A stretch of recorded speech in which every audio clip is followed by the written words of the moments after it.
Hello students, welcome to my channel Roshan Sharma x.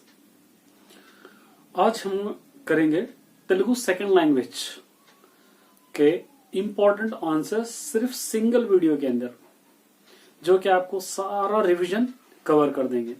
देखिए, अभी आपके पास 75-80 डेज रिमेनिंग है, तो मैं जितना भी आपको रिवीजन करा रहा हूं, ये रिवीजन आप अच्छे से पहले टिक कर लीजिए या आप एक नोटबुक में एंट्री कर लीजिए। एक नोटबुक में अगर आप एंट्री करे बाद धीरे धीरे रोज शॉर्ट आंसर्स एक आंसर, लॉन्ग आंसर्स है तो हाफ आंसर, इस तरह धीरे धीरे याद करते जाएंगे तो आपका बोर्ड एग्जाम तक सारा तेलुगु रिवीजन कंप्लीट हो जाएगा। तो आज मैं आप लोगों के लिए ये वीडियो रिकॉर्ड कर रहा हूं।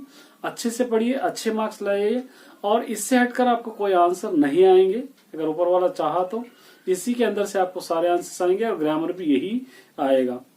इससे पहले मेरा आपसे निवेदन है कि इस चैनल को सब्सक्राइब कर लीजिए, वीडियो को लाइक कीजिए और शेयर कीजिए, और साथ ही बेल आइकन को दबाइए ताकि आने वाले वीडियोस आप तक तुरंत पहुंच सके। तो सबसे पहले आप फटाफट इस चैनल को सब्सक्राइब कर लीजिए। Second language Telugu 10th class 2021 के लिए यहाँ पर लिखा हूँ Telugu second language all revision cover in single video. एक ही वीडियो के अंदर सारा रिविजन कवर कर रहा हूँ।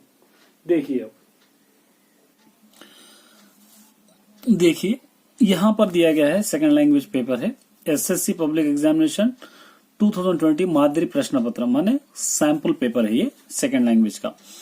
तो यहाँ पर मैं ऑलरेडी आप लोगों को इसके लिए वीडियो अपलोड कर चुका हूँ। तो इसके अंदर का पार्ट ए, ये पार्ट ए है। तो पार्ट ए के अंदर क्या है, यहाँ पे एक पैराग्राफ दिया गया है। देखिए, ये पैराग्राफ इंपॉर्टेंट है, फर्स्ट है, इसके 5 मार्क्स होंगे। तो इंपॉर्टेंट पैराग्राफ है, इसी को हम सॉल्व कर लेंगे। देखिए क्या कह रहा है यहाँ पे। ఆనాటి నిజాం ప్రభుత్వం అరిగే రామస్వామిని హైదరాబాద్ మున్సిపల్ కార్పొరేషన్ సభ్యునిగా నియమించింది। उस दौर के निजाम गवर्नमेंट ने अरिगे रामास्वामी को हैदराबाद म्युनिसिपल కార్పొరేషన్ के मेंबर चुन लिए गए। ఆ రోజులలో ఈ పదవిని నామినేట్ అయిన ప్రథమ హరిజన अभ्यर्थी इतड़े। उन दिनों में इस मेंबरशिप के, इस जॉब के लिए नॉमिनेट हुए जो पहले इंसान थे या पहले आदमी थे जो हरिजनों की तरफ से चुन लिया गया था, निचली जात वालों की तरफ से चुन लिया गया था। రామస్వామి మున్సిపల్ కౌన్సిలర్ గా నగర పౌర పరిపాలన కార్యక్రమాలను అత్యంత శ్రద్ధతో నిర్వహించాడు। इन म्युनिसिपल काउंसलर भी बने, एमसीएच के काउंसलर भी बने। उसी तरह नगर पौर परिपालक, यानी हम लोगों के नगर शहर के सिटी के पौर परिपालक कार्यक्रम वालों, मैंने जो भी प्रोग्राम्स होते थे यहाँ पर काउंसलर के लिए, वो प्रोग्राम में बहुत ज्यादा इंटरेस्ट से हिस्सा लिया करते थे। రామస్వామి గ్రంథాల యోద్యమంలో పాల్గొని గ్రామాల్లో గ్రంథాలను నెలకొల్పడంలోనూ వాటి ఆధ్వర్యంలోని నిరక్షరాస్యత నిర్మూలనలోనూ ఎంతో కృషి చేశాడు। రామస్వామి क्या क्या करते थे, ग्रंथाला योद्यमंलो, मैंने लाइब्रेरी के बारे में एक उद्यम करे थे, मैंने एक प्रोग्राम करे थे। इसके अंदर हिस्सा लेकर गांव के अंदर लाइब्रेरी कायम करके, और वहां के जितने भी लोग निरक्षरास्यता थे, माने जो इलिटरेट लोग थे, उन लोगों के अंदर एकजुट करके बहुत ज्यादा इंटरेस्ट पैदा किए थे। आंध्र महासभा स्थापना कालम నుండి దానిలో సభ్యుడిగా ఉండి, आंध्र महासभा जब से बनी गई, जब से कायम की गई, उसके मेंबर थे। చీలకలు వచ్చినప్పుడు फिर वो अलग अलग हो गई, ये आंध्र महासभा इसके अंदर पार्ट्स हो गए, डिवाइड हो गए। जातीय कांग्रेस आंध्र महासभा को, उसी तरह नेशनल कांग्रेस आंध्र महासभा में ही क्या करे, आगे बढ़े। माने जब आंध्र महासभा में एक बार उन्हें ज्वाइन हुए तो उसके अंदर पार्ट्स भी हो जाएंगे, तो आगे ही बढ़े उसी के अंदर। अब हमको क्या करना है, ये फिलअप्स करना है। देखिए, फर्स्ट फिलअप है చీలికలు తర్వాత रामस्वामी लोग కొనసాగాడు। क्या है यहाँ पर, चीलिकलु माने हिस्से होने के बावजूद भी रामास्वामी किस में हिस्सा लिए, यहाँ पर अभी हम लिखे थे, इसमें आंध्र महासभा, यहाँ देखिए जातीय आंध्र महासभा, ये फिलअप पहले आप लिख लेना है। उसके बाद सेकंड क्या है, देखिए यहाँ पर रामास्वामी अत्यंत श्रद्धाతో నిర్వహించిన కార్యక్రమాలను बहुत ज्यादा इंटरेस्ट से करे। तो प्रोग्राम क्या थे, यहाँ पर हम ऑलरेडी टिक करिए। यहाँ पर देखिए అత్యంత శ్రద్ధతో निर्वहन यहाँ पर म्युनिसिपल काउंसिलर का नगर पौरपालिका కార్యక్రమాలను ये सेकंड फिलअप में आना है। अत्यंत श्रद्धा तो निर्मिंचाड़ू। आपको ट्रिक किसने पहले बताया था मैं कि अगर क्वेश्चन का एक आध वर्ड भी इसके अंदर मिले हुआ रहा तो वो फुल स्टॉप से आपको लेना है। ट्रिक है पैसेज याद करने की। थर्ड देखिए, रामास्वामी डैश का नियम पच बड्डारू। रामास्वामी क्या मेंबर चुने गए थे? मेंबर चुने गए थे। यहाँ पर देखिए रामास्वामी डैश, यहाँ पर म्युनिसिपल कारपोरेशन सभ्युनिगा, ये आपको थर्ड ब्लैंक में लिख लेना है। फोर्थ देखिए, डैश निर्मला ने कही रामास्वामी कृषि चेषाड़ू। किसके लिए ज्यादा इन्होंने इंटरेस्ट लिए थे? यहाँ पर हम लोग फोर्थ लिखेंगे। यहाँ पर देखिए निरक्षरास्यता निर्मला लोनु, निरक्षरास्यता निर्मला माने इलिटरेट को लिटरेट बनाने के लिए बहुत ज्यादा इन्होंने इंटरेस्ट लिए थे। फिफ्थ वाला है देखिए, रामास्वामी डैश उद्यमों पाल्गొన్నాడు। रामास्वामी किस प्रोग्राम में हिस्सा लिए? रामास्वामी यहाँ पर है देखिए, इसका हम क्या आंसर यहाँ लेंगे ग्रंथालयोद्यमंलो, ये यहाँ पर। इस तरह 5 फिलअप्स करेंगे। ये भी इंपॉर्टेंट पैसेज है आपके लिए। एक इंपॉर्टेंट और एक पैराग्राफ करेंगे। पैराग्राफ नंबर 2 एक पैराग्राफ करेंगे। देखिए यहाँ पर पीवी नरसिंहराव समर्थनైన పాలకుడు మంచి సాహిత్యవేత్త। पीवी नरसिंहराव एक अच्छे పాలకుడు माने रियासत करने वाले थे, एक साहित्यवेत्ता भी थे। 1948 లో కాకతీయ పత్రికను స్థాపించాడు। 1948 में కాకతీయ న్యూస్ పేపర్ इनो इजाद किए, निकाले। పత్రికా రచయితగా पहले एडिटर, न्यूज़पेपर एडिटर तन साहित्य प्रयाण మొదలుపెట్టారు। अपने साहित्य को लिखने की सफर स्टार्ट करे। विजय अनु कलम पेरू, इनके कलम माने इसके पेरू कलम, कलम मतलब एक कॉलम लिखा करते थे न्यूज़पेपर में, उसके कॉलम का नाम था विजया। जैसा आजकल न्यूज़पेपर में आर्टिकल्स आते हैं ना, जैसा पिक्चर्स का कॉलम अलग, गेम्स का कॉलम अलग, उस तरह इन्होंने भी एक कॉलम लिया करते थे, उसका नाम विजय था।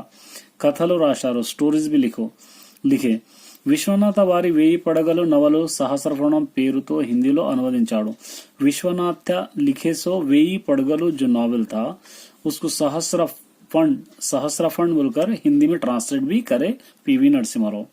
తన అనుభవాల ఆధారంగా రాసిన द इनसाइडर ను లోకానికి అందించాడు।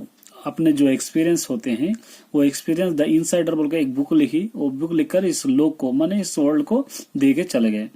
ఆయన 14 భాషలు మాట్లాడగలిగే बहुभाषा वेत्ता, इन 14 लैंग्वेजेस बात करने वाले पूरे लैंग्वेजेस के वेत्ता भी थे। 1983 లో అలీనా దేశాల శిఖరాగ్ర సమావేశంలో స్పానిష్ మాట్లాడి క్యూబా అధ్యక్షుడు ఫెడర్ కాస్ట్రోను पीवी అభ్రపరిచారు। 1983 में एलिना कंट्रीज की एक सम्मेलन हुआ था जिसके अंदर पीवी नरसिंहराव स्पेनिश में बात किए थे। बात करें तो यहाँ पर क्यूबा का जो प्रेसिडेंट होता है फेडर कैस्ट्रो, उन्हें देखकर एकदम ताज्जुब में पड़ गए कि एक इंडियन कैसे बात कर सकता है। ये था पैराग्राफ। यहाँ पर देखिए इसके अंदर 6 राइट रॉन्ग करना है इसके अंदर। अब देखेंगे कौन सा राइट है। अगर राइट रहा तो आपको पैराग्राफ में मिलेगा, अगर राइट नहीं है तो पैराग्राफ में नहीं मिलेगा। पीवी गारू 1948 లో కాకతీయ పత్రికను సంపాదించాడు, ये यहाँ पर आपको मिलता है। 1948 में काकतीय माने इसको हम लिखेंगे राइट। पीवी नरसिंहराव कलम पेरू 1000 पड़गलू, इनके कॉलम का नाम विजय है, 1000 पड़गलू नहीं, ये गलत है। पीवी नरसिंहराव 1000 పడగలు నవలను సహస్రఫణం పేరుతో హిందీలో అనువదించాడు। 1000 పడగలు, यहाँ पर 1000 పడగలు को सहस्रफण बोल के लिखे, ये भी करेक्ट है। पीवी తన అనుభవాల ఆధారంగా द इनसाइडर అనే పుస్తకాన్ని అందించాడు। पीवी नरसिंहराव क्या करे, द इनसाइडर बोलने वाले अपने बुक को हमको दिए। ये पीवी नरसिंहराव गारी वीडियो, ये गलत है। देखिए पीवी नरसिंहराव नहीं लिखे, ये विश्वनाथ वाले लिखे, तो ये रॉन्ग है। ये आप कुछ करेक्शन कर लीजिए। पीवी తన అనుభవాల ఆధారంగా द इनसाइडर అనే పుస్తకాన్ని రాశారు। यस, द इनसाइडर अपने एक्सपीरियंस को बताकर लिखे। क्यूबा अध्यक्षुడు फेडर कास्ट्रो, यहाँ पर क्यूबा के प्रेसिडेंट फेडर कास्ट्रो, ये इस तरह आप इसको लिख सकते हैं। ये भी एक इम्पोर्टेंट पैराग्राफ है। चलिए पैराग्राफ नंबर 3, ये 3 पैराग्राफ आपको एग्जाम्स के लिए प्रैक्टिस करके जाना होगा। देखिए ఉస్మానియాను తలుచుకుంటే తెలంగాణ వాడినందుకు గర్వంతో ఛాతీ ఉబ్బుతుంది। उस्मानिया यूनिवर्सिटी को जब भी मैं याद करता हूं तो मुझको एक गर्व होता है, एक प्राउड होता है कि मैं उस्मानिया यूनिवर्सिटी का एक स्टूडेंट था। मतलब क्या कह रहा है, उस्मानिया यूनिवर्सिटी को तलचुकुंटे याद करे तो तेलंगाना वाडिनैनंदुकु, तेलंगाना में रहे उतने को गर्वंतो माने प्रौढ़ से छाती उबुतुंदी छाती फूल जाती है। ఎన్నెన్ని పోరాటాలు कई लड़ाइयां वहां पर आराटालू माने कोशिशें अदे वेदिका अయింది वही वेदिका बनी थी माने वहां से शुरुआत हुई थी। अंदरिकी उस्मानिया यूनिवर्सिटी अंटे చెట్లు కనిపిస్తాయి। कई लोगों को उस्मानिया यूनिवर्सिटी का मतलब क्या करते हैं वहां पर झाड़ पाड़ दिखाई देते हैं। क्या दिखाई देते हैं वहां पर सिर्फ झाड़ ही दिखाई देते हैं।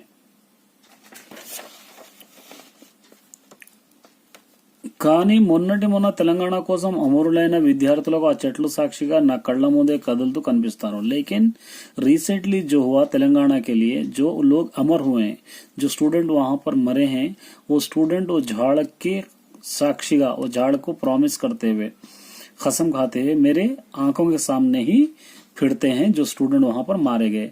దుఃఖం వస్తుంది मुझको दुख भी होता है। అయితే 4 కోట్ల తెలంగాణ ప్రజల గుండెల్లో నిలిచిన అదృష్టం ఎంతమందికి దక్కుతుంది। लेकिन 4 करोड़ तेलंगाना के लोगों के दिल में रहने की जगह कितने किस्मत वालों को मिलती है। వాళ్లకు మరణం లేది उन लोगों को मौत नहीं है।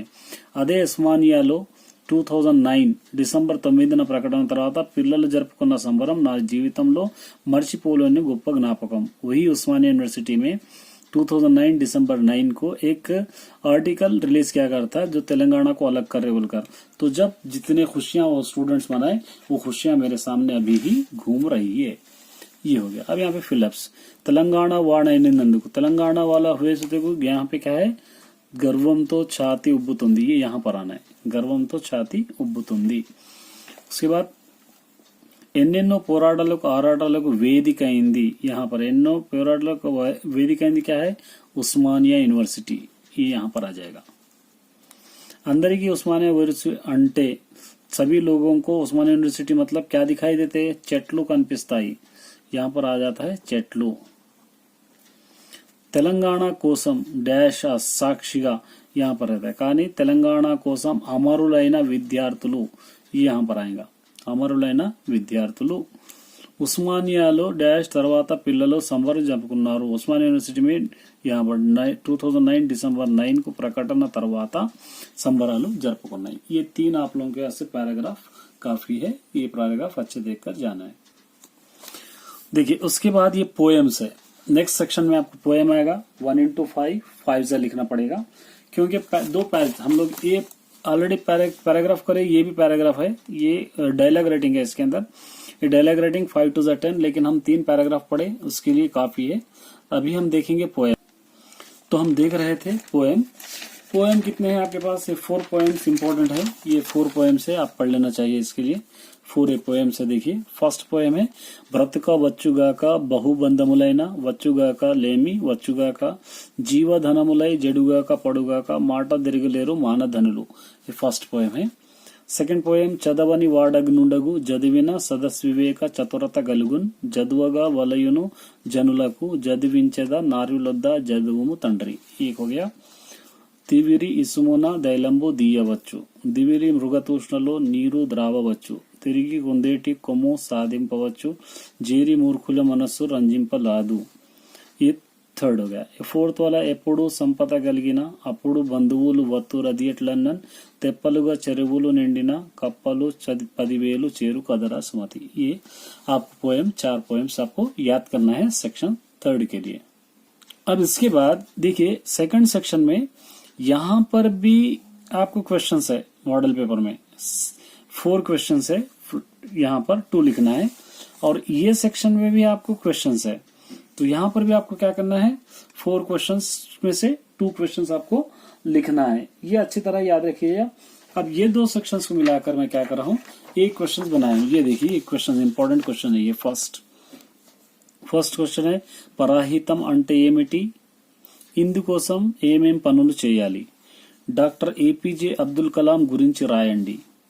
థర్డ్ है విద్యార్థులకు కేవలం మార్కులు రావడమే ముఖ్యం కాదు ఎందుకో వివరించండి। उसके बाद है పివి నరసింహారావు సమర్థుడైన పాలకుడే గాక మంచి సాహితీవేత్త వివరించండి। వానమామలై వరదాచార్యుల గురించి రాయండి। 6 है దాత గొప్పదనం ఏమిటి। 7th है శుభోదయం పాఠ్యభాగ కవి గురించి రాయండి। నెక్స్ట్ బిస్మిల్లా ఖాన్ తన ఇంటర్వ్యూలో ఏమని చెప్పాడు। రామేశ్వరం పట్టణం గురించి 5 వాక్యాలు రాయండి। 10th है ప్రొఫెసర్ కొత్తపల్లి జయశంకర్ గురించి రాయండి. చెడ్డ మనిషి శరీరం నిండా విషం ఉంటుందని కవి ఎందుకు చెప్పాడు? తెలంగాణను నందనవనం చేయడానికి మనం ఏమి చేయాలి? వానకు రైతుకు గల సంబంధం గురించి రాయండి. మా తెలంగాణ యందు గల మానవులెల్లరూ నీతిమంతులై పూజితులై విలసిల్లిగావలెన్ అని कवि అనడం उद्देश्य ఏమిటి? ये क्वेश्चन इंपॉर्टेंट है. बस इतने क्वेश्चन आप लोगों के लिए काफी है. अब देखेंगे हम फर्स्ट क्वेश्चन हम देखेंगे. अभी हम फर्स्ट क्वेश्चन लिखे थे. ये है फर्स्ट क्वेश्चन. पराहितम అంటే ఏమిటి? ఇందుకోసం ఏమి చేయాలి? पराहितम का मतलब क्या है? इसके लिए हमको क्या करनी चाहिए? पराहितम అంటే ఇతరులకు మేలు చేయడం. पराहितम का मतलब है दूसरों की मदद. పరాహితం का मतलब दूसरों की मदद करना है. ఇందుకోసం ఆపదలో ఉన్న వారిని ఆదుకోవచ్చు. इसके लिए हम जो मुसीबत में होते हैं उसको बचा सकते हैं. వారి అవసరాలను గుర్తించి దాన ధర్మాలు చేయవచ్చు. उन लोगों के जो भी अवसर है, जो चीजों की जरूरत है वो चीजों को हम दान और धर्म माने खैरात कर सकते हैं.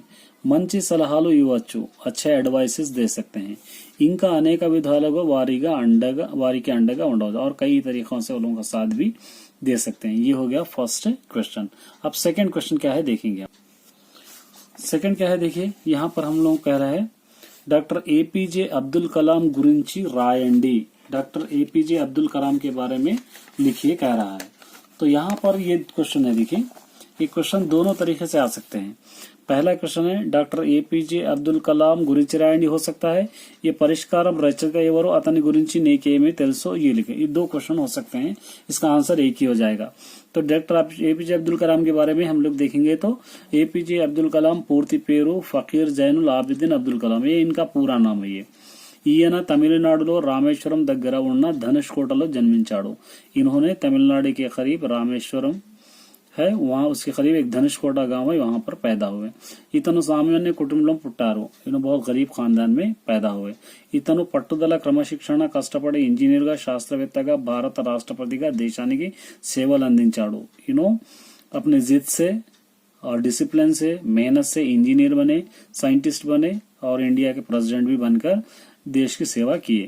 ఒక విజేత ఆత్మకథ అనే పుస్తకం రాశాడు. ఒక విజేత एक విన్నర్ के आदमी की ఆత్మకథ वो कहानी इन किताब भी लिखे.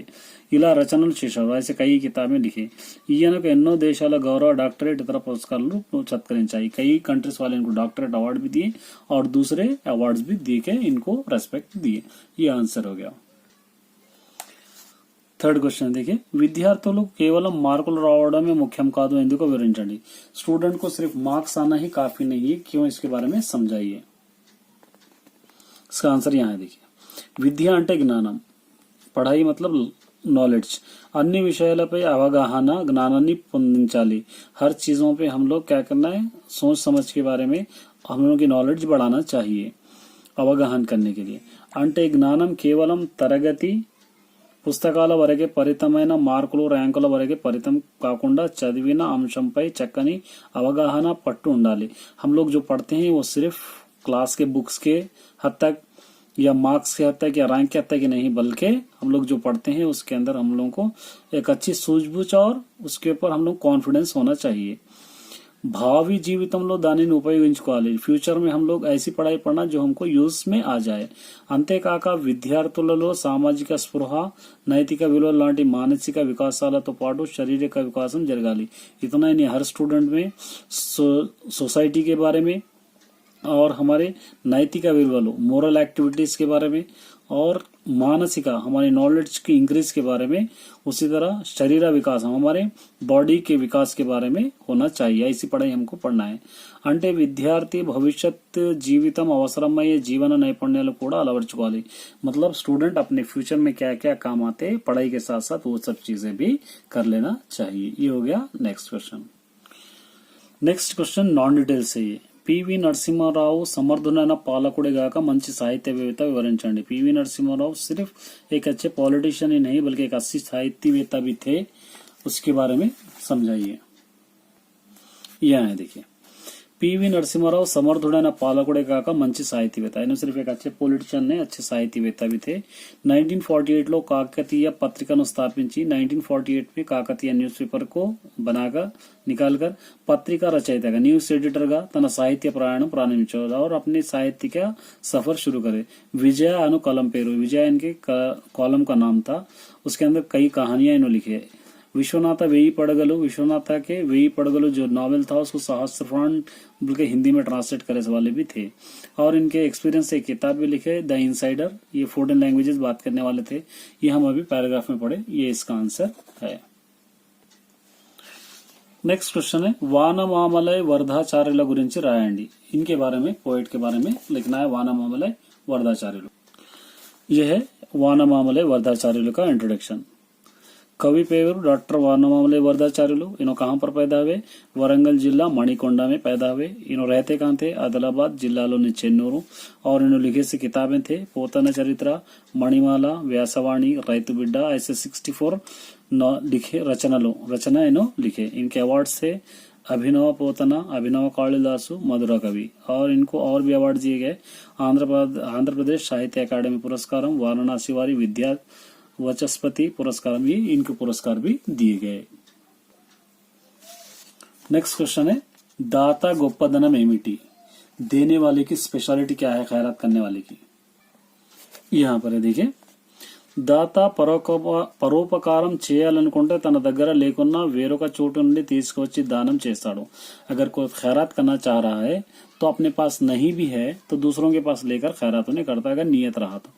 ఎట్లాగంటే జీవులందరికీ అవసరమైన వర్షపు నీటి మేఘుడు సముద్రానికి వెళ్లి తీసుకొచ్చి ఇస్తున్నట్లు. जिस तरह जो प्यासों को अगर प्यास बुझाने के लिए जो बादल होता है वो बादल क्या करता है? समंदर के पास जाकर पानी को लेकर आके हर जगह पे बरसाता, प्यासे की प्यास मिटाता है. उस तरह दाता की गोप देने वाले की स्पेशलिटी है. नेक्स्ट है देखा शुभोदयम पाठ्यभाग कवि गुరించి రాయండి. शुभोदयम लेसन के पोएट के बारे में हमको लिखना है. ये देखिए शुभोदयम के पोएट है. कवि पेरू मामड़ीपल्ली सांबशिवराव. उन्हें कौन से सेंचुरी के थे? 1920 से 1988. कहाँ पर पैदा हुए? करीमनगर डिस्ट्रिक्ट वेमुलावाड़ा में.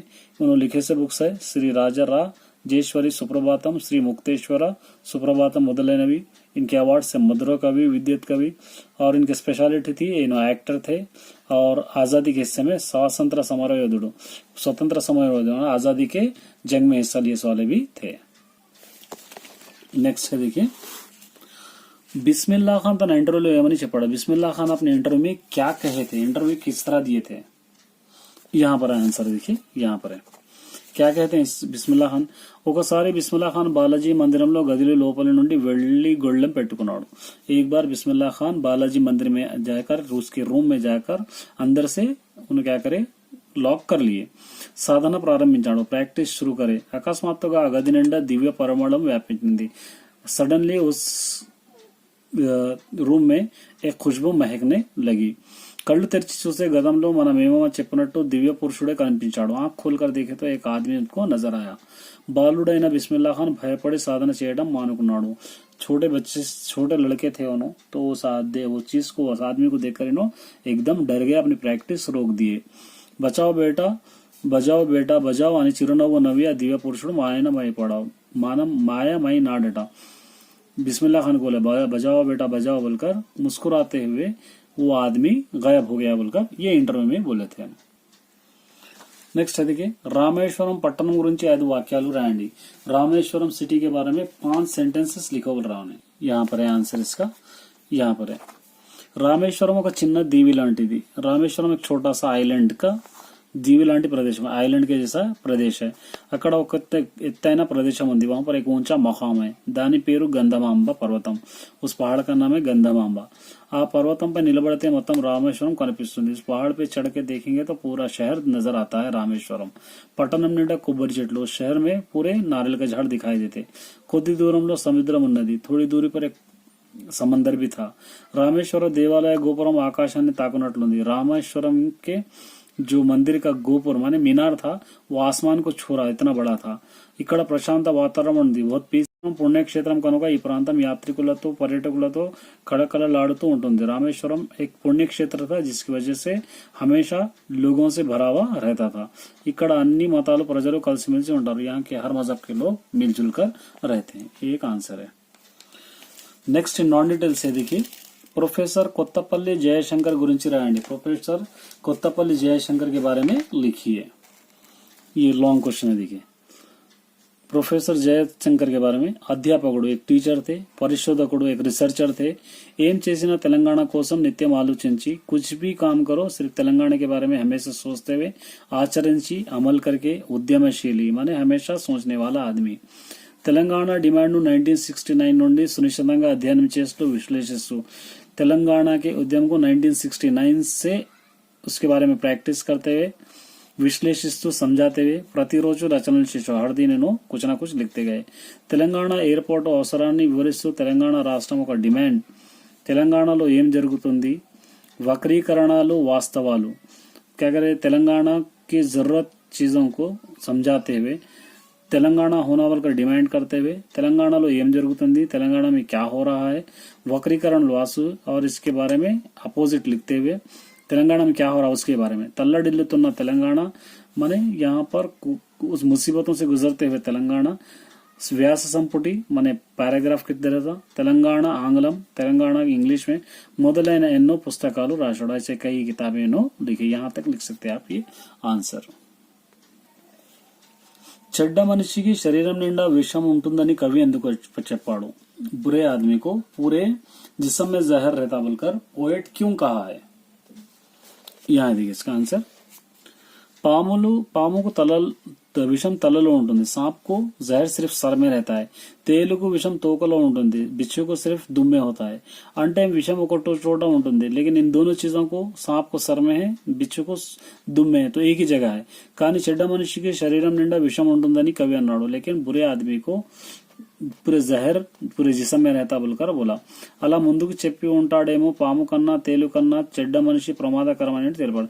इसलिए అలా ముందుకు చెప్పి उस तरह बोलकर सांप और बिच्छू से भी जो बुरा आदमी होता है इससे डेंजरस है बोलकर इन्हें बोला आदमी. తెలంగాణను నందనవనం చేయడానికి మనం ఏమి చేయాలి. తెలంగాణ को एक अच्छा नंदनवन माने हस्तकला बनाने के लिए क्या करना चाहिए. यहाँ पर देखिए, తెలంగాణను ఇంద్రుని ఉద్యానవనమై నందనవనంగా భూతల స్వర్గం మార్చాలని కవి కోరాడు. शायर क्या बोल रहा, तेलंगाना को इंद्र के उद्यानवन के जैसा माने एक महल के जैसा, भूतल स्वर्गम जैसा माने एक यहाँ पर रहने एक जन्नत की तरह कर देना बोलकर పోయిట్ कह रहा है. అందుకు తగినట్లే మనం తెలంగాణ ప్రభుత్వం ఇప్పుడు హరితహారం పేరుతో కోట్లాడి మొక్కలు నాటి తెలంగాణ పచ్చగా ఉండాలని ప్రయత్నం చేస్తుంది. इसीलिए हमारी तेलंगाना गवर्नमेंट ने हरितहारम जो प्रोग्राम कर रही है उसके अंदर हजारों लाखों झाड़ क्या करे लगाकर पौधे लगाकर हमारे तेलंगाना को हरा भरा करने की कोशिश कर रही है. ప్రభుత్వమే కాకుండా తెలంగాణలో ప్రజలందరూ ఒక్కొక్క మొక్కను నాటి सिर्फ गवर्नमेंट ही नहीं तेलंगाना में रहने वाले भी एक एक झाड़ को लगाकर అవి పెరిగి పెద్దయ్యాక కాపాడితే తెలంగాణ నందనవనంగా మారుతుంది. उन झाड़ों को पौधों को लगाकर बड़े हुए तक उसको हम रक्षा करें, उसको बचाए तो हमारा तेलंगाना भी नंदनवन के जैसा हो जाता है. नेक्स्ट है देखिए, వానకు రైతుకు గల సంబంధం గురించి రాయండి. बारिश को और किसान को ये दोनों में क्या लिंक होता है उसके बारे में लिखो बोल रहा. यहाँ देखिए इसका आंसर. రైతులు పొలం మీద ఆధారపడి ఉంటారు, కిసాన్ ज्यादा खेतों पे डिपेंड रहते हैं. పొలం పండితేనే అతని తిండి ఉంటుంది, खेतों में अगर फसल हुए तो ये लोग खाना खा सकते हैं. అందుకే రైతులు పొలం రాత్రింబవళ్ళు కష్టపడి పని చేస్తారు. इसलिए लोग खेत में रात और दिन बहुत ही मुसीबत उठाकर मेहनत करते हैं. పొలం పండాలంటే సకాలం వర్షం కులవాలి. अगर खेत में फसल अच्छी होना बोले तो टाइम पर बारिश होना चाहिए. వర్షం లేకపోతే రైతు పడిన కష్టం వృధా అవుతుంది. अगर बारिश नहीं गिरी तो जो मेहनत करा किसान वो पूरी वेस्ट हो जाती है. కాబట్టి రైతు వాన కోసం మనుగడ కోసం ఎదురు చూస్తాడు. इसलिए बारिश के लिए किसान और अपने खेत को काम करने के लिए बारिश का इंतजार करता है. इदे वानకు రైతు గల సంబంధం. यही लिंक है किसान को और बारिश को.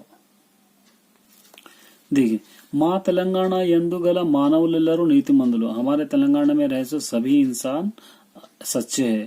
పూజితులై విలసిల్లగవలెన్ एलों की पूजा करके किसी भी चीज में जीतना चाहिए అని కవి అనడంలో ఉద్దేశం ఏమిటి इस तरह क्यों कह रहा है पोएट उनका उद्देश्य क्या था इसके बारे में लिखना है यहाँ पर है देखिए इसका आंसर తెలంగాణలో ప్రతి ఒక్కరూ నీతిమంతులు यहाँ पे रहने वाले सब लोग सच्चे है पवित्र है అబద్ధం ఆడని వారు झूठ नहीं बोलने वाले दुर्मात्मुలు माने अच्छे काम करने वाले परोपकार परायणुలు माने लोगों की मदद करने वाले भूतदया కలిగిన వారు लोगों पे रहम करने वाले ఉండాలని रहना बोलकर कवि आकांक्षा कवि की ख्वाहिश है అందరు సజ్జనులు सब अच्छे लोग गुणवंतुలై अच्छे गुण वाले తెలంగాణ అభివృద్ధి చెందుతుంది తెలంగాణ डेवलपमेंट होता है దేశంలోనే ఉత్తమమైనది पूरी हमारी कंट्री में सबसे ऊंचे मुकाम पे पहुंचती है ఆదర్శమైనవంతిగా आदर्श से रूपोंदी बनाकर प्रख्यात माने डेवलप करके పొందుతుంది कवि कोरी का उद्देश्य कवि के नजरों में ये है हमारा तेलंगाना मतलब एक आदर्श लेकर और एक मशहूर होकर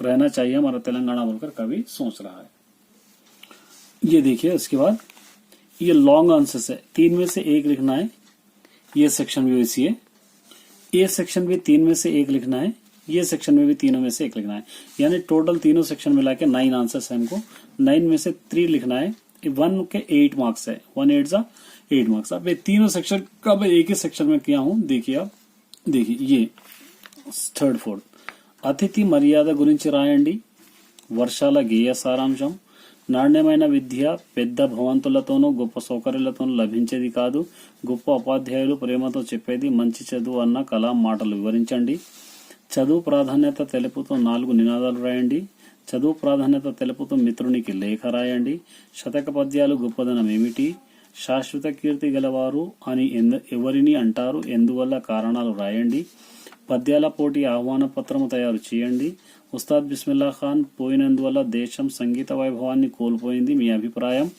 శ్రేష్ఠులైన గురువుని ఎవరి అంటారు వారి వద్ద ఎందుకు చదువుకోవాలి शुभोदय पाठ्य भाग सारांशम एमिटी ये आंसर्स है ये क्वेश्चन आंसर्स इतने क्वेश्चन अगर आप याद कर लेंगे तो बस हो जाते हैं आप लोगों को सिर्फ आप रोजाना एक भी अगर याद करेंगे तो आसानी से आपके पूरे आंसर्स कंप्लीट हो जाते हैं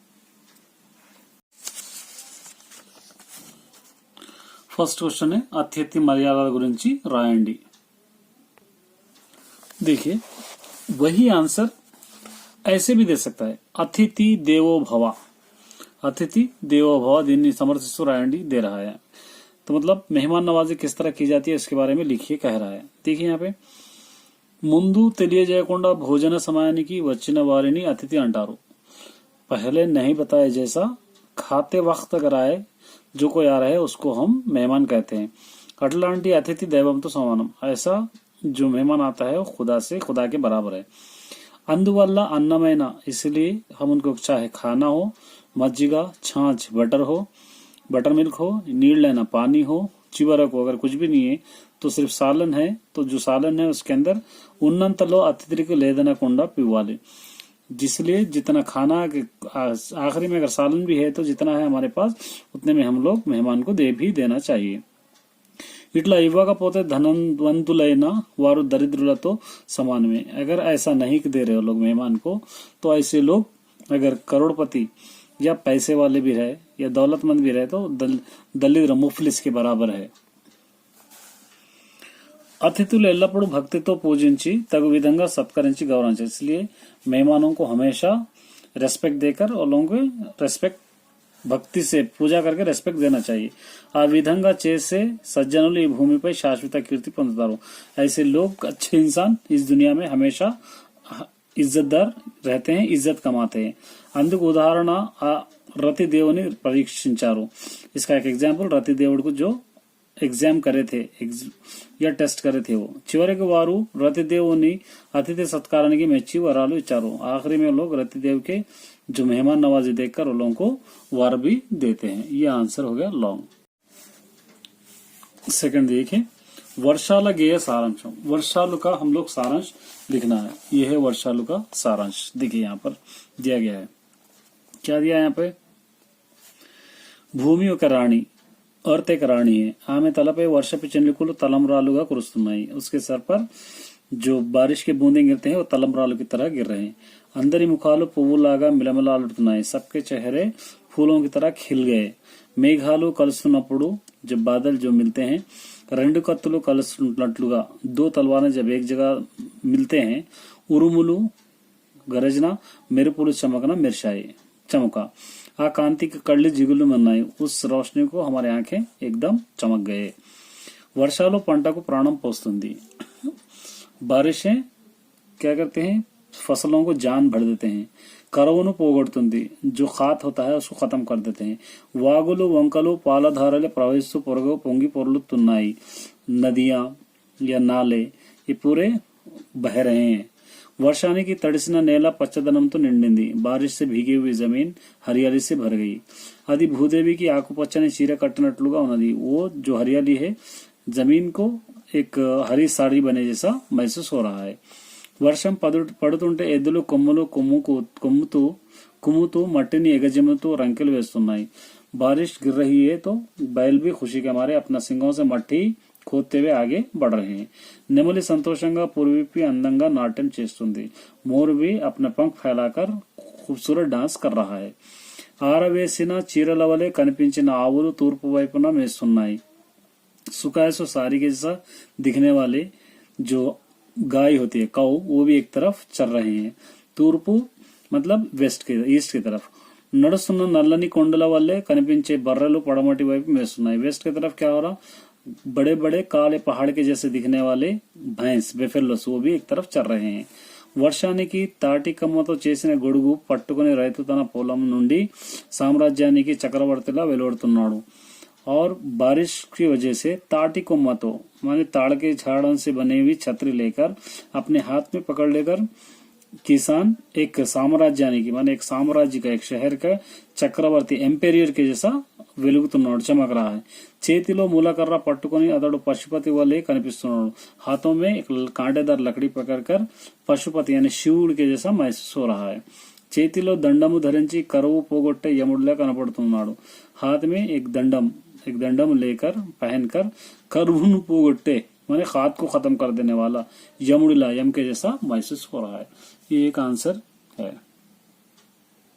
थर्ड आंसर देखिए, నాణ్యమైన విద్య పెద్ద భవంతులతోనూ గొప్ప సౌకర్యాలతోనూ లభించేది కాదు, గొప్ప ఉపాధ్యాయుడు ప్రేమతో చెప్పేది మంచి చదువు అన్న కళా మాటలు వివరించండి। क्या कह रहा है, अगर अच्छी पढ़ाई मतलब अच्छी पढ़ाई क्वालिटी वाली पढ़ाई बड़े बड़े बिल्डिंग से या बड़े बड़े सहूलतों से नहीं आती, बल्कि टीचर अगर मोहब्बत से पढ़ा रहा है वही पढ़ाई हमारे लिए काफी है बोलकर बोल रहा।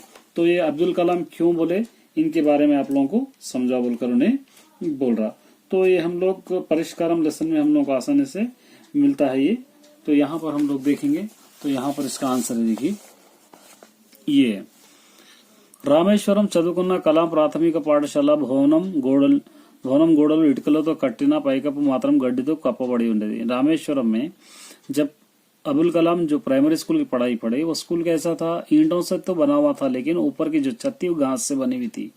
కానీ ఆ పాఠశాల పనిచేసే ఉపాధ్యాయులు మాత్రం పిల్లలకు ఇష్టంగా బోధించేవారు, लेकिन बिल्डिंग इस तरह थी, लेकिन वहां पर पढ़ाने वाले टीचर बच्चों को बहुत ही प्यार से पढ़ाया करते थे। విద్యార్థులకు పాఠం బాగా అర్థం కావాలని పిల్లలకు చదువులు బాగా రాణించాలని అనుకునేవారు। स्टूडेंट्स को लेसन अच्छी तरह समझ में आना और स्टूडेंट्स को पढ़ाई में अच्छे आगे बढ़ना बोलकर वो लोग हमेशा पढ़ाया करते थे। అందుకే చెప్పే విషయాల మీద విద్యార్థులకు ఆసక్తి కలిగించేనా బోధించేవారు, इसलिए वो लोग लेसन बहुत इंटरेस्ट से पढ़ाते थे, स्टूडेंट को भी बहुत इंटरेस्टेड होते थे। ఏ విద్యార్థి అయినా బడికి రాకపోతే ఆ విద్యార్థి ఇంటికి వెళ్లి వారి బాగోగులు తెలుసుకునేవారు। अगर कोई स्टूडेंट स्कूल को नहीं आया तो वो स्टूडेंट क्यों नहीं आया स्कूल को बोलकर मालूम कर लेते थे। పాఠశాలకు రాకపోవడానికి గల కారణం తెలుసుకునేవారు, स्कूल को नहीं आता उसकी वजह भी वो लोग जान लेते थे। कोई स्टूडेंट नहीं आया तो स्कूल को, ఏ విద్యార్థికైనా మంచి మార్కులు వస్తే వారి ఇంటికి వెళ్లి శుభవార్తను వాళ్ళ తల్లిదండ్రులతో పంచుకునేవారు। अगर किसी को अच्छे मार्क्स आए स्टूडेंट को तो टीचर स्टूडेंट के घर को जाकर उनके माँ बाप के साथ उस खुशखबरी को दोनों बोलकर खुशखबरी को बांट लेते थे। అందుకే కలాం ఆ పాఠశాల అక్కడి ఉపాధ్యాయులు దృష్టి పెట్టుకుని నాణ్యమైన విద్య పెద్ద భవంతులతో గొప్ప సౌకర్యాలతో లభించేది కాదని గొప్ప ఉపాధ్యాయులు ప్రేమతో చెప్పేది మంచి చదువు అన్నారు। इसलिए अबुल कलाम क्या करे, वहाँ के स्कूल को देखकर वहाँ के टीचर्स को देखकर ही ये बोले कि अच्छी पढ़ाई बड़े बड़े बिल्डिंग से बड़े बड़े सहूलतों से नहीं, बल्कि टीचर अगर मोहब्बत से पढ़ाएंगे तो वही पढ़ाई अच्छी पढ़ाई होती है बोलकर बोले। నెక్స్ట్ देखिए చదువు ప్రాధాన్యత తెలుపుతూ 4 నినాదాలు రాయండి. पढ़ाई के बारे में, पढ़ाई की स्पेशलिटी बताते हुए, इसका प्राधान्यता इंपॉर्टेंस क्यों है बताते हुए 4 स्लोगन्स इसका लिखना है. ये 4 स्लोगन्स है. देखिए मैं पहले लिख चुका हूँ. ये చదువు లేనివాడు వింత పశువు, जो पढ़ा लिखा नहीं होता वो जानवर के बराबर है. చదువు లేని జీవితం दीपम लेनी इल्लू लांटिदी, जिसके पास पढ़ाई नहीं है उसकी जिंदगी चिराग नहीं सो घर की तरह है. బాగా చదవండి వెలుగు నింపండి, ये చదవండి है వెలుగు నింపండి. अच्छा पढ़िए और रोशनी भरिए. అందరూ చదవాలి, అందరిని చదివించాలి. सब लोग पढ़ना चाहिए और सबको पढ़ाना चाहिए. फिफ्थ है చదువు ప్రాధాన్యత తెలుపుతూ మిత్రునికి లేఖ రాయండి. पढ़ाई की स्पेशलिटी बताते हुए दोस्त को एक लेटर लिखिए. मैं लेटर्स ऑलरेडी अपलोड कर चुका हूँ, उसका डिस्क्रिप्शन नीचे दे दूंगा, आप देख ले सकते हैं. फिर भी यहाँ पर एक लेटर देखेंगे. यहाँ पर एक लेटर है, देखिए सबसे पहले इधर ठाकुर, यहाँ पर कुछ भी नहीं, डैश डाल सकते. प्रियाति मित्रुला को भी स्वप्न, एक फ्रेंड को लिख रहे. प्रिया मित्रुने की भी स्वप्न बोलकर लिख रहे. నేను బాగా చదువుతున్నాను, मैं अच्छा पढ़ रहा हूँ. నీవు కూడా బాగా చదువుతున్నానని ఆశిస్తున్నాను, तुम भी अच्छा पढ़ रहे हैं बोलकर सोच रहा हूँ.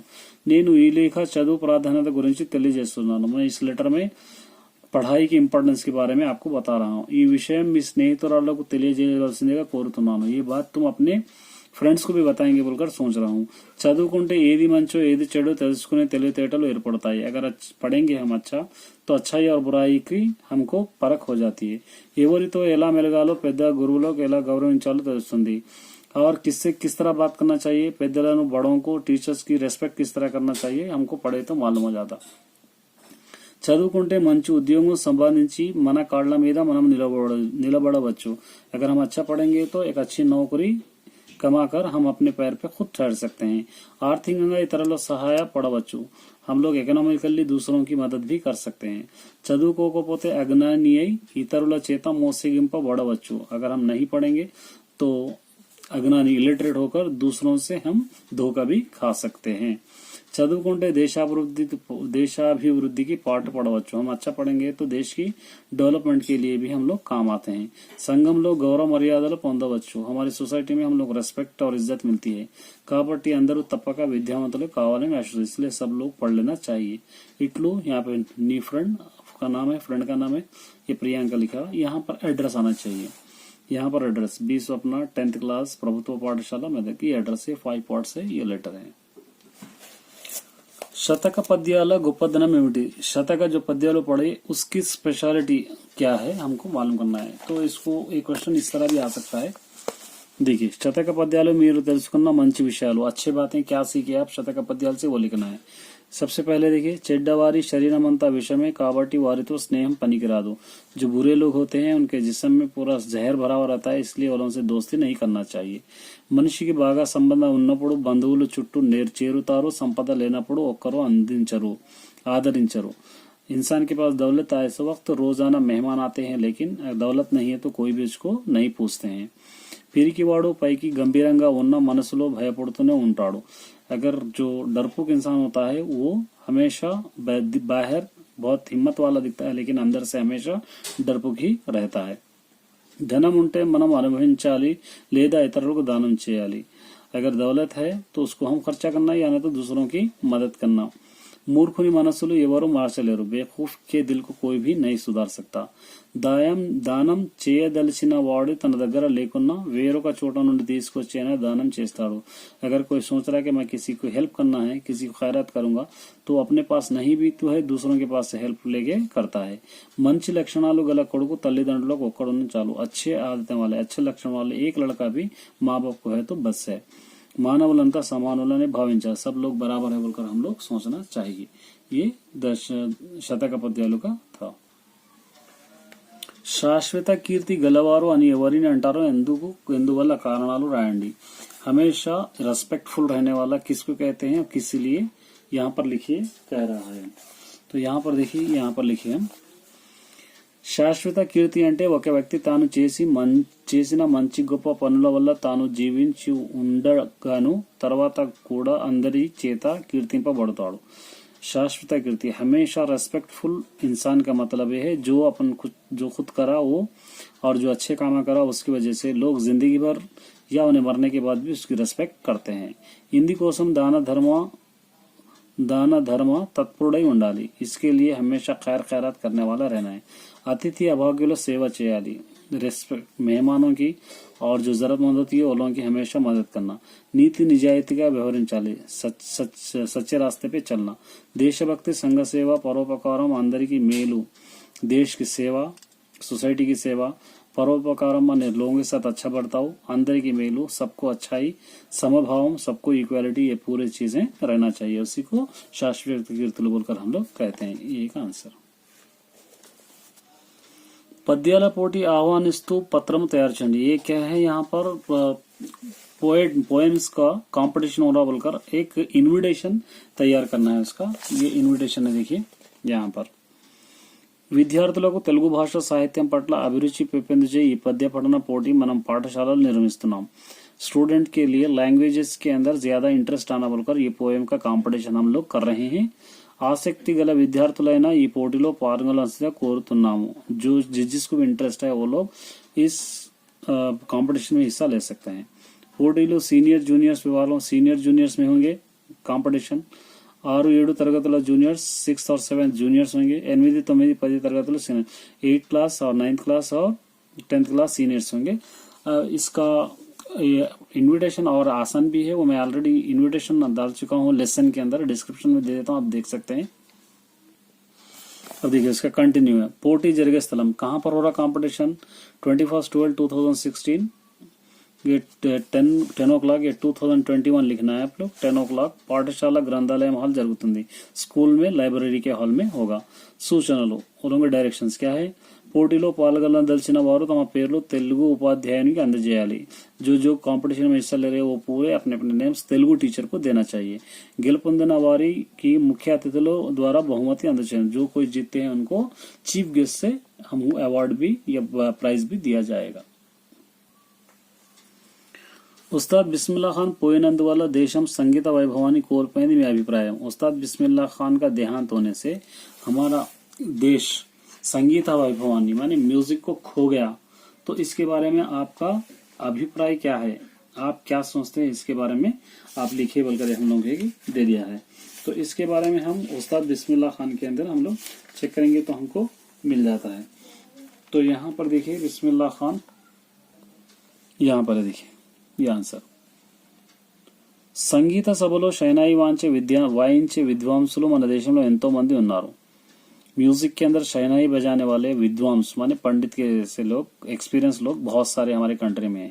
అందుకు హిందూ పండితులు ఉన్నారు, इसलिए हिंदू पंडित भी है। मुस्लिम उस्तादुలు ఉన్నారు, मुस्लिम उस्ताद भी है। మొదట ఆలాపన వినగానే ఇందులో अगर कभी हम म्यूजिक सुनते हैं इसके अंदर बिस्मिल्लाह खान ఎవరో ఇతరులు ఎవరో గుర్తించగలం। उस्ताद बिस्मिल्लाह खान की शहनाई में और दूसरों की शहनाई में डिफरेंस है, इसलिए कौन बजा रहे हम लोग आसानी से सुन सकते हैं। इतनी लावा वाइंचे गंधर्वुడు इंకొకరు ఉండరు, इसके जैसा लावा बजाने वाला कोई और नहीं हो सकते इनके जैसा। తొలి ప్రధాని నెహ్రూ ప్రసంగం ముందు బిస్మిల్లా ఖాన్ స్వరాలను 1947 अगस्त 15 దేశమంతా వింటున్నారు। फर्स्ट टाइम जब हमको इंडिया को आजादी मिली थी तब 1947 अगस्त 15 के दिन पंडित जवाहरलाल नेहरू प्राइम मिनिस्टर थे, तो रेड फोर्ट में लाल किले में पंडित जवाहरलाल नेहरू के तकरीर से पहले, स्पीच से पहले उस्ताद बिस्मिल्लाह खान की हम लोग म्यूजिक सुने थे। అటువంటి కళాకారుడు మరణం వల్ల దేశం సంగీత వైభవాన్ని కోల్పోయిందనటంలో సందేహం లేదు। ऐसे एक कलाकार को इंतकाल होने की वजह से हमारा हिंदुस्तान एक अच्छे कलाकार को खो दिया, यानी कि कमी महसूरी बोलकर हमको डाउट नहीं है। अदे ना भावना, यही मेरा मानना है। శ్రేష్ఠులైన గురువులు ఎవరిని అంటారు? వారి వద్దనే ఎందుకు చదువుకోవాలి? माने अच्छे टीचर्स किसे कहते हैं और उनके साथ हम क्यों पढ़ना चाहिए? अच्छे टीचर्स जो होते हैं वो फर्स्ट लेसन में आपको मिल जाएगा। फर्स्ट लेसन में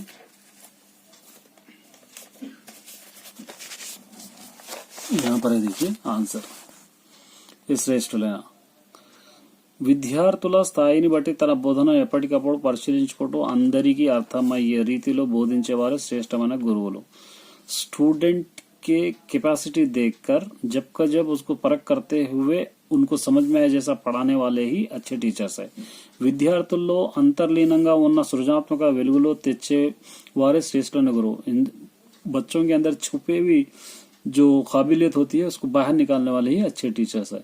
పాఠ్యాంశాలలో పాటు సహా పాఠ్యాంశాలు అదనపు పాఠ్యాంశాలు కూడా బోధిస్తూ విద్యార్థుల సర్వముఖాభివృద్ధికి దోహదపడేవారే श्रेष्ठులైన गुरु। सिर्फ टीचर पढ़ाई किताबों की नहीं बल्कि दूसरी चीजों की पढ़ाई पढ़ाते हुए भी स्टूडेंट को निखारना अच्छे टीचर्स की निशानी है। विद्या विवेकम पढ़ाई अखलाक स्वीय क्रमशिक्षण डिसिप्लिन बोधन नैपुण्यम माने पढ़ाने का तरीका कलावारे श्रेष्ठ गुरु माने सब रहस्य वाले ही सबसे अच्छे टीचर्स है। విద్యార్థులకు స్ఫూర్తి దాతలుగా వారి మనసులో నిలిచిపోగలిగిన వారే శ్రేష్ఠులైన గురువు। स्टूडेंट के दिलों में यहाँ ये हमको अच्छा रास्ता बताए बोलकर सोचने वाले ही अच्छे टीचर्स होते हैं। ఇలాంటి వారి వద్దనే చదువుకుంటే విజ్ఞానంతో పాటు దేశభక్తి పెద్దల ఎడల గౌరవం సోదర ప్రేమ సామాజిక విలువలు నైతిక విలువలు धार्मिक విలువలు క్రమశిక్షణ మొదలగునవి అలవడతాయి। ऐसे टीचर्स के पास पढ़ने से हमको अखलाक देशभक्ति बड़ों के आदर रेस्पेक्ट సోదర ప్రేమ भाई का मोहब्बत सामाजिक विలువలు यहाँ पर सोसाइटी के रेस्पेक्ट नैतिक विలువలు मोरालिटी वैल्यूज धार्मिक विలువలు मैंने हमारे रिलीजियस के रेस्पेक्ट क्रमशिक्षण डिसिप्लिन ये सब हमको आते हैं। शुभोदयम पाठ्यभाग सारांशम शुभोदयम का लेसन का सारांश हमको लिखना है। ये शुभोदयम का देखिए तेलंगानालोनी चदुवुलु कोत्त कांतुलु विरजिम्माली। तेलंगाना में के अंदर अच्छे पढ़कर लोग एक नई रोशनी को हम फैलाना चाहिए। నీతిని ప్రబోధిస్తూ మనసును కరిగించాలి। अच्छाई को समझाते हुए पूर्वों के दिल को जीतना चाहिए। पूर्व కాలపు మంచి విధానాలను ప్రదర్శించాలి। पुराने अच्छे काम जो है उसका प्रदर्शन करना चाहिए। इकड़े नायकुలు చక్కని భావాలు కలవారు। यहाँ के लीडर्स एक अच्छे भाव वाले हैं। देशभक्तुలై देशभक्त रहकर ప్రజలందరికీ हिताన్ని लोगों को सबको हित के लिए अच्छे काम के लिए क्षेमाన్ని लोगों के अच्छाई के लिए చేకూర్చాలి बनाना चाहिए। మన దేశంలో సుఖశాంతులు वेल्ली विलसेला प्रयत्निंचाली। हमारे देश के अंदर हमेशा सुख शांति से रह जैसा कोशिश करना चाहिए। कीर्तिनी गढ़िंचाली हम लोग ऐसी इज्जत कमाना चाहिए। भयपड़ुतुन्न वारिनी डर जो लोग डर रहे हैं उनके लिए बलहीनुल्नी जो ताकतवर नहीं है उन लोगों को भी वारिनी समर्थुला बासट निल्चिन वारिनी जो लोग समर्थ के रास्ते पे चले और लोगों को కాపాడాలి बचाना चाहिए। आदुకోవాలి सेफ भी करना। నాయకులు సత్యాన్ని పలుకుతూ जो लीडर होते हैं वो लोग सच्चाई को बोलते हुए మంచి వారిని కాపాడాలి अच्छे लोगों को बचाना चाहिए।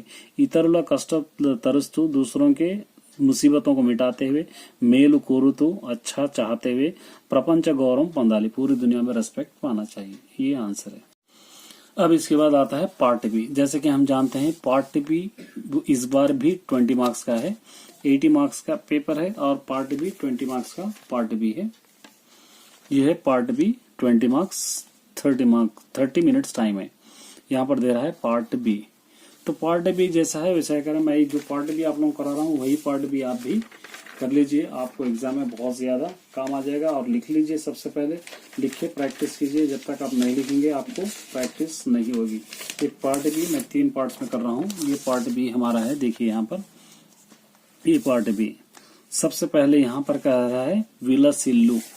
सबसे पहले हमारा वर्ड है यहाँ पर विलसिल्लु। ये है एक्चुअली फर्स्ट पार्ट। यहाँ पर देखिए क्रिंदी पदाలకు ఉపయోగించి సొంత ओन सेंटेंसेस लिखना है। ये ओन सेंटेंसेस है आप लिख लीजिए। विश्वासम माने भरोसा। तो यहाँ पर लिख सकते हैं नाकु मित्रुनि पै विश्वासम कोई भी लिख सकते हैं आप। उन्दी मुझको दोस्त पर यकीन है। उसके बाद नेक्स्ट क्या है देखिए यहाँ पे भीति। भीति मतलब भाग जाना डरना। तो यहाँ पर लिख सकते हैं పోలీసులను చూసి దొంగలు భీతిలో పోయారు। इस तरह आप लिख सकते हैं। ये हो गया భీతిలో। अब उसके बाद यहाँ पे देखिए ఈ క్రింది సమాధానం గుర్తించి ये लिखना है। इसके अंदर రాజు చతురత ఎక్కువ। गीता गीसिना पदानी के अर्थ मीनिंग लिखना है। चतुरता माने होशियार। चतुरता यहाँ पे क्या रहता है इसका, होशियार, होशियार मतलब तेलिवी, यहाँ पर लिख सकते हैं हम तेलिवी, తెలివి मतलब होशियार, సహాయం హెల్ప్, నేర్పుసికాన, ఆలోచన सोचना, इस तरह है। समुद्रम तीराలకు पर्यटकुలు వస్తారు, समुद्रों के किनारे पर ट्रैवलर्स आते हैं। गीता गीసిన పదానికి అర్థం मीनिंग लिखना है इसके अंदर। ప్రయాసికులు సందర్శకులు होता है, देखने वाले। స్నేహితులు మన హితం కోరుతారు, दोस्त हमारे हित चाहते हैं, अच्छा चाहते हैं। गीता గీసిన పదానికి पर्याय పదాలు लिखना है इसके। पर्याय పదాలు मतलब మేలు హితం, మంచి మేలు, या मंची मेलू आता है यहाँ पर, अच्छाई। उसके बाद नेक्स्ट కొండ आद्री गिरी, पर्याय पदालु, కొండ आद्री गिरी, इसका पर्याय पदालु लिखना है। तो इसको क्या कहते हैं, पर्वतम कहते हैं हम लोग। पर्वतम माने पहाड़। दृष्टि अने पदानिकी नाना अर्थालु रायण। दृष्टि माने देखना, तो दृष्टि दिष्टि, చూపు आलोचना बुद्धि, कोरता ఎక్కువ, మన్నన ఆనందం, दृष्टि दिष्टि ये हो जाता है देखना। ప్రాణులన్నింటి జీవన ఆధారము माने जो कोई जिंदा है सबके जिंदगी के लिए नाना अर्थाలు लिखना। प्राणमु संतानमु, प्राणमु जंतु, तोलु आयुर्धालु, जंतु मेका। तो यहाँ पर आप लिख सकते हैं प्राणमु जंतु भी लिख सकते हैं। उसके बाद అసురులు అను పదానికి సరైన అర్థం, అసురులు मतलब అసురులు అనే రాక్షసులు है, దేవతలు కొనేవారు, సుడులు తిరిగేవారు, చేత కానివారు। तो इसका मतलब होता है ये असुरुలు मतलब రాక్షసులు। అతిథి వ్యత్ పదార్థం గుర్తించండి, इसका व्यत పదార్థం అనే అపోజిట్ వర్డ్ लेना। तिथि నుండి పుట్టినవాడు माने सेम मीनिंग वाला, ये तिथि నుండి పుట్టినవాడు बोलकर हम इसको लिख सकते हैं। नेक्स्ट पार्ट क्या है देखिए, क्या कह रहे हैं यहाँ पे, श्रुति पुस्तकम चतुर। श्रुति ये भाषा पार्ट्स ऑफ स्पीच। श्रुति क्या है, इसके अंदर नामवाचकम है, ये नाउन, यहाँ पर लिखेंगे सी। श्राव्या स्कूल की गबगा వెళ్తుంది, इसके अंदर वर्ब क्या है, వెళ్ళింది है वर्ब इसके अंदर, तो ये వెళ్ళింది वर्ब हो जाता है, वर्ब पहचानना है इसके अंदर। पालू వేడిగా ఉన్నాయి, दूध बहुत गर्म है, तो ये వేడిగా क्या है, स्पेशलिटी बता रहा, तो विशेषणम है, एडजेक्टिव है। विजय अरुण डैश बहुमति తెచ్చింది, विजय अरुण कोरकु, यहाँ पर था अरुण के लिए, विजय अरुण के लिए गिफ्ट लाई। मणि बाजारకి వెళ్ళి सामानु కొన్నాడు, ये समापक क्रिया कौन सा है, इसके अंदर पहचानना है। तो मणि बाजारకు వెళ్ళాడు, मणि क्या हुआ, बाजार को गया। समापक क्रिया इसके अंदर कौन सा था, सामानुलु है, यहाँ तक है, सामानुलु अधूरा है। उसके बाद सुरेश కొన్నాడు बाजारకు వెళ్ళి भी हो सकता है ये। సురేష్ ఇటు చూస్తున్నాడు, సురేష్ అటు వెళ్తున్నాడు, तो इसको संस्कृत सिंपल सेंटेंस में लिखना, సురేష్ ఇటు చూస్తూ అటు వెళ్తున్నాడు, ఇటు చూస్తూ అటు వెళ్తున్నాడు, ये हो जाता है यहाँ पे। रामेश्वरम लिखना है इसको, सी।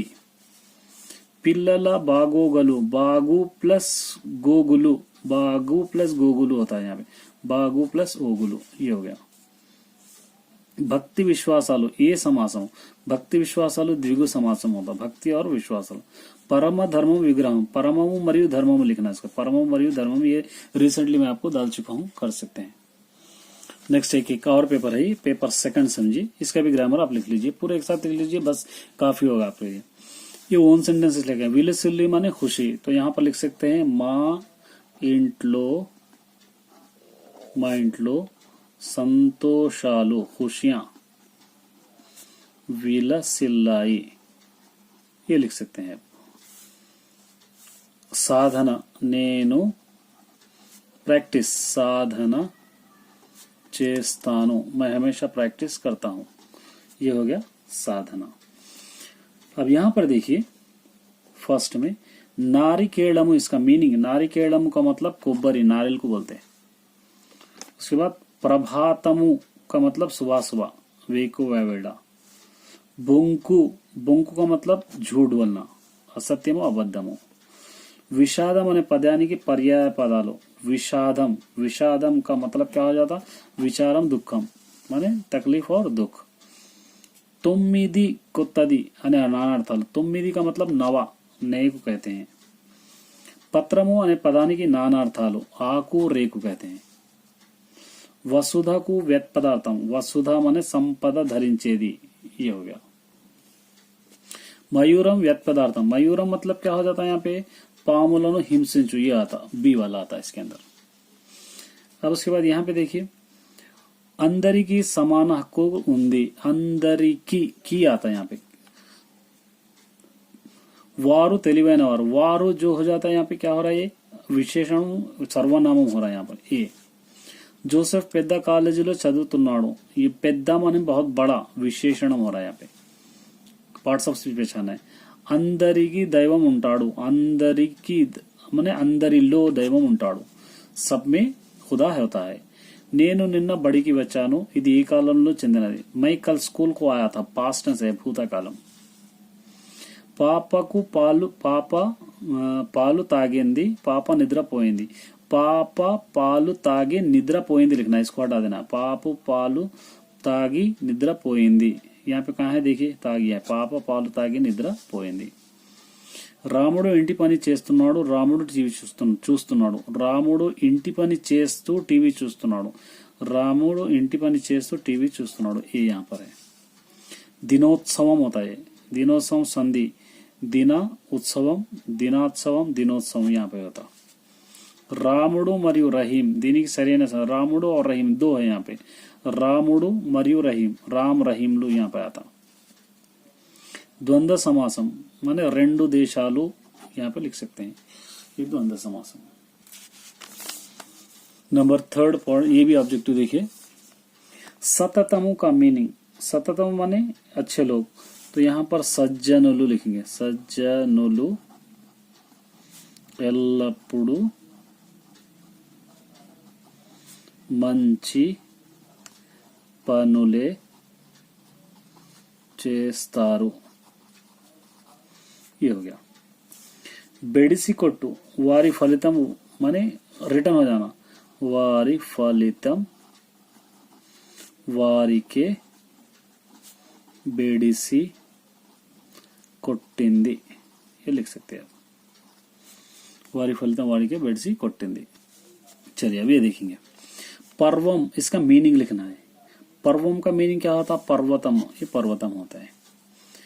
ఎండకు వానకు ఛత్రము అవసరం, बारिश हो या धूप लगो उसके लिए छतरी बहुत जरूरी है, मीनिंग लिखना है, గొడుగు, ये होता है।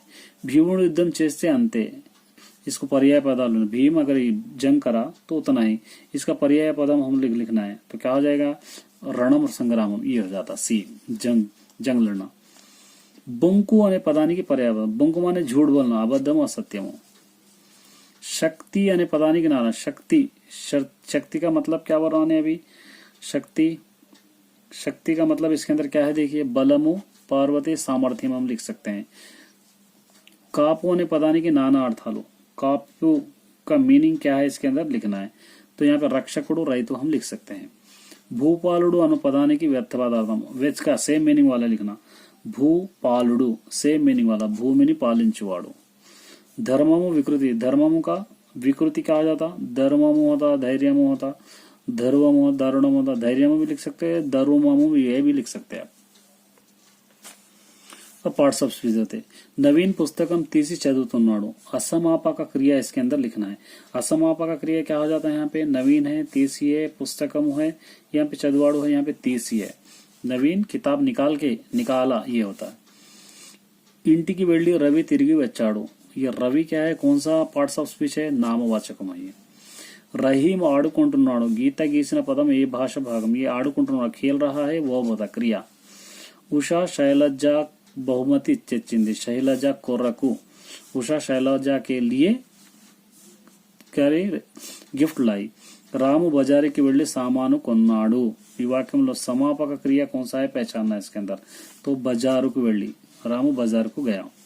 సజ్జనులు పరోపకారం చేస్తారు, మహాత్ముడు పరోపకారం చేస్తాడు, సంస్కృత మార్చना, इसको सिंपल सेंटेंस में बनाना है, तो यहाँ पे क्या लिखना, సజ్జనులు పరోపకారం చేసి మహాత్ముడు పరోపకారం చేస్తాడు, ये हमको लिखना है, तो इसके अंदर क्या आ जाएगा, सी, సజ్జనులు మహాత్ముడు కలిసి పరోపకారం చేస్తారు, ये हो गया। कटनमेला अदनपु, इसको अलग करके लिखना है, प्लस लगा के लिखना है यहाँ पे, तो कटनमु प्लस मेला, कटनम मेला, कटनम मेला, ये कटनम प्लस मेला। अतड़ु कड़ू कहाँ है देखना है, अतड़ु प्लस से अतड़ और कड़े, ये संधि का नाम लिखना है आपको। ये संदुल में नहीं कराया, बाद में कराऊंगा। इसको उत्वा संधि कहते हैं। फिल वक्त ये लिख लीजिए। द्वंद्व समासम, इसके अंदर देशम विदेशालु द्वंद्व समासम आता है। देशम विदेशालु। वर्षप बिंदु समासम पेरु, ये वर्षप बिंदु, तो यहाँ पे कौन सा समासम होता है? वर्षमो और बिंदु, दो आ रहे हैं यहाँ पे, तो इसको द्वंद्व समासम हो सकता है, लिख लीजिए आप। Best of luck. अगर कोई मिस्टेक हो तो माफी चाहता हूँ इसके अंदर, लेकिन लिख लीजिए। उम्मीद करता हूँ कि आपको पेपर काफी है, और बेस्ट ऑफ लक। अच्छे मार्क्स से पास हुई है, और चैनल को सब्सक्राइब कीजिए, लाइक कीजिए और शेयर कीजिए।